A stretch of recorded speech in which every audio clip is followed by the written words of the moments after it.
series, and we have 8 more satellites that we have to do, so we're going to be traveling all over the country. And I got to travel with 3 other guys. Yeah, I know. And of the 4 of us, I'm the least girly.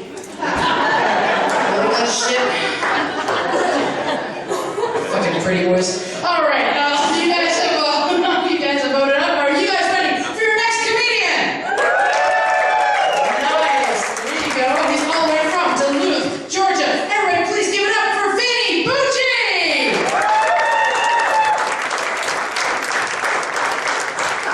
Chattanooga, how you doing? Woo!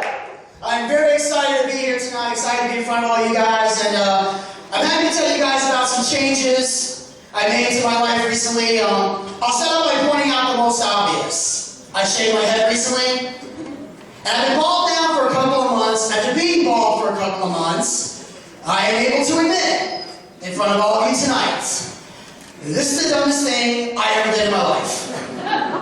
See, my friends were the ones who convinced me to do this, and they did it by filling my head with lies, like all our friends tend to do. They were like, yo, Vinny, you gotta shave your head, man. You gotta do it. I'm telling you, you'll look cool. You'll look badass. Women will think you're sexy. Obviously not. But instead I'm looking like Uncle Fester from the Addams Family. Now every girl I meet wants me to shove a light bulb in my mouth. Although I have found it's a great icebreaker. Although upon realizing this fact, I developed a New Year's resolution to lose weight because one of the biggest problems I have in my life is I'm tired of being mistaken for fat celebrities all the time. I remember back when I had hair, I used to walk through the mall and have people constantly running up to me going, oh my God, you're Chaz Bono, I'm your #1 fan! For the record, I have not worn a sleeveless shirt since that day.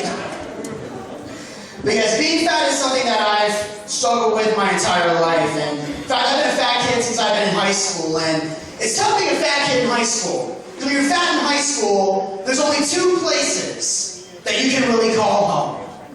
And that's the cafeteria and the wrestling team. That's it. That's all that's available to us.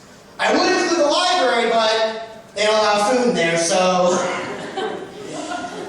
not a place I can go into. I know reading is fundamental, but eating is essential, so cafeteria wins every time. Another person in the cafeteria. Thank you, sir. Or man, I can't really see in the dark. But anyway, I know you can't tell from the suit, but in addition to being a comic, I also have a day job, and I work in the glamorous world of retail, which I'm convinced is a punishment for every sin I've ever committed in a past life. Because I have the pleasure of working at Home Depot. I'll wait till your heart stops pounding with excitement. And I'll be honest, as a cashier, I really don't like the job, and I'll tell you why. Because my boss loves to put me in the garden center every single day. That is the one place I'm always at. And I constantly have people walking up to me, asking me annoying questions. And here's the thing. It's not that I don't want to help anybody. I'm a helpful person. I like to help people. I just don't know anything about gardening. Literally, I am horticulturally challenged. I know nothing. I don't know how much sunlight to give a palm tree. I don't know if your geranium is going to last through the winter. I just lie to people to survive the day. That's all I know. And I remember my first day on the job, I got caught into a bizarre situation because here's my problem with the plants at Home Depot. How are they not sued for the names they give these plants? On my first day on the job, I swear to God, a woman came up to me and asked me to help her find a plant called Wandering Jew. This is a real plant. I'm not making this up. And this woman was completely calm when she did it. She just walked up to me like it was no big deal and said, excuse me, sir, where can I find the Wandering Jews? And I just froze. I panicked. I was in a state of shock. And I didn't know what to do. So I said the first thing that popped in my head, I went, well, ma'am, have you tried the desert? How long do they take to grow? About 40 years, give or take?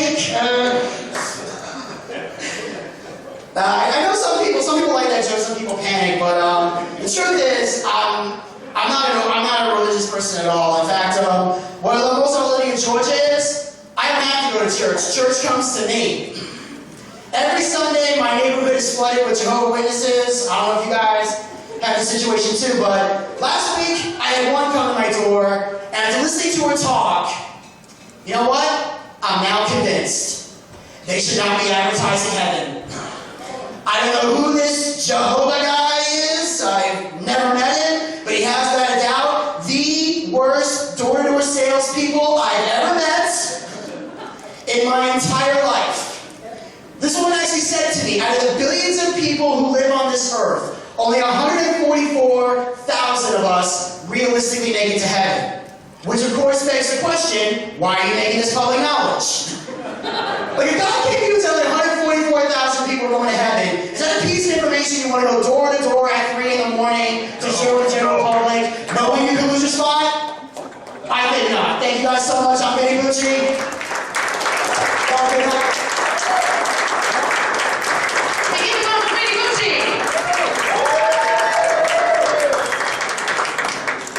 Come on, you gotta like a guy who's trying to keep all of you from coming into heaven. Come on.